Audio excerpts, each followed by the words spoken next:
¿Me creerías si te dijera que los verdaderos culpables de frenar la lucha contra el cambio climático son los países? Puede parecer exagerado, pero es verdad. Un nuevo estudio acaba de confirmarlo. Yo soy Jess y en este video te voy a explicar cómo la geopolítica está frenando la descarbonización del transporte marítimo. En un inicio este problema se veía como algo técnico. Hay que cambiar combustibles o mejorar los barcos. Pero ahora entendemos que en realidad es un problema sistémico. Y te preguntarás, ¿por qué sistémico? Pues porque involucra seguridad, comercio global y relaciones internacionales. Así que bueno, vamos a desmenuzar en 6 puntos muy importantes esta situación. El primer punto es el tipo de enfoque. Para analizar problemas de relaciones internacionales hay dos enfoques, el enfoque reduccionista y el enfoque sistémico. Cuando hablamos de un enfoque reduccionista nos referimos a que impacta en su mayoría a un individuo o no necesariamente un individuo, sino como a un grupo muy pequeño. Y cuando hablamos de sistémico, pues su nombre lo dice, que ya involucra a más partes del sistema internacional. En este caso, como les mencionaba, este problema inició con un enfoque reduccionista, pues se creía que tenía que enfocarse meramente en los barcos, en las navieras. Sin embargo, hoy en día se considera un problema sistémico, porque ya involucra a muchas más partes. Vamos a verlo. El día de hoy, la Organización Marítima Internacional acaba de aplazar un año su marco para emisiones carbono cero. Esto implica un gran retroceso, pues este sector emite hasta el 3% de los gases de efecto invernadero.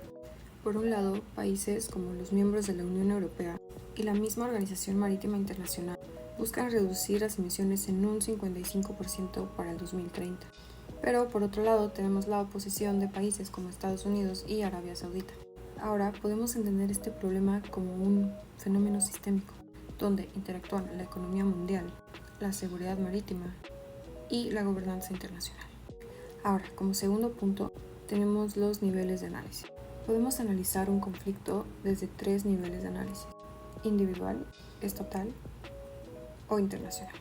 Si viéramos esto desde un nivel de análisis individual, el enfoque serían las navieras, que son quienes necesitan usar energías más limpias. Si lo vemos desde un nivel estatal, estaríamos enfocándonos en los gobiernos, pues estos son los que regulan e incentivan la transición energética. Pero en este caso vamos a analizarlo desde un nivel internacional. Nos enfocamos entonces en los tratados, rutas comerciales y la cooperación global entre países. Sabemos que las rutas marítimas cruzan fronteras y los intereses geopolíticos de los países influyen directamente y en gran medida en el proceso de descarbonización. Por ejemplo, un país que depende en gran medida del petróleo o del comercio internacional difícilmente va a priorizar su agenda ambiental. El tercer punto son los actores involucrados. Tenemos, por supuesto, a las empresas navieras que mueven aproximadamente el 80% del comercio mundial. Los gobiernos, por supuesto, que deben de equilibrar su economía, seguridad y compromisos ambientales. En este caso, la Organización Marítima Internacional, que busca establecer reglas comunes sobre las emisiones. Las potencias económicas como China, Estados Unidos, la Unión Europea, que influyen en gran medida en acuerdos globales sobre emisiones. Y claro, no podemos olvidarnos de los individuos, las comunidades costeras que se ven impactadas directamente, tanto por el cambio climático como por la contaminación marítima. Si vemos esto desde una perspectiva internacional, los intereses económicos muchas veces pesan más, mucho más que los compromisos ambientales, lo cual evidentemente genera un bloqueo sistémico. Otro factor para analizar esto es el régimen o subsistema. En este caso tenemos más de uno, principalmente el régimen económico. Se sabe que el transporte marítimo es esencial para la economía global. Además, cambiar a un modelo energético cuesta miles de millones de dólares. Por otro lado, tenemos el régimen geopolítico. Estas rutas marítimas atraviesan zonas de conflicto y de competencia entre las potencias, lo cual obviamente influye en las decisiones sobre cooperación e inversión. Por supuesto, también el sector ambiental social, pues todas las emisiones marítimas agravan en gran medida el calentamiento global y, como mencioné, terminan afectando a las poblaciones. Ahora, casi por último, el enfoque teórico. Si estuviéramos pensando con un enfoque reduccionista, tal vez podríamos explicarlo con teorías liberales. La cooperación internacional puede resolver el problema a través de acuerdos y compartir tecnología. Pero analizarlo desde un enfoque sistémico nos dice algo distinto. Y es que el realismo y la interdependencia compleja explican muchísimo mejor el por qué muchos países priorizan sus políticas económicas, su bienestar económico, antes que la agenda ambiental. No es falta de tecnología, sino falta de confianza y de coordinación global. Y esto demuestra cómo la política internacional y los intereses estratégicos pueden bloquear incluso los problemas ambientales más graves.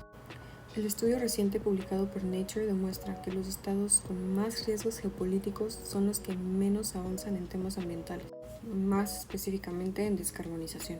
Entonces no es un problema meramente de tecnología, sino de gobernanza global y de prioridades políticas. El comercio internacional no va a descarbonizarse si no lo dejamos de ver como un problema técnico, porque la realidad es que es un reto geopolítico y sistémico. Se requiere que los países se coordinen entre sí, que se realicen acuerdos internacionales fuertes y, por supuesto, una visión que realmente combine seguridad, economía y sostenibilidad.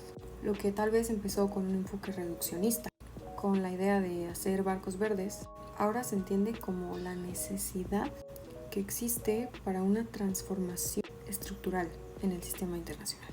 Si de verdad queremos un futuro sostenible, necesitamos políticas globales coherentes, no solo tecnología.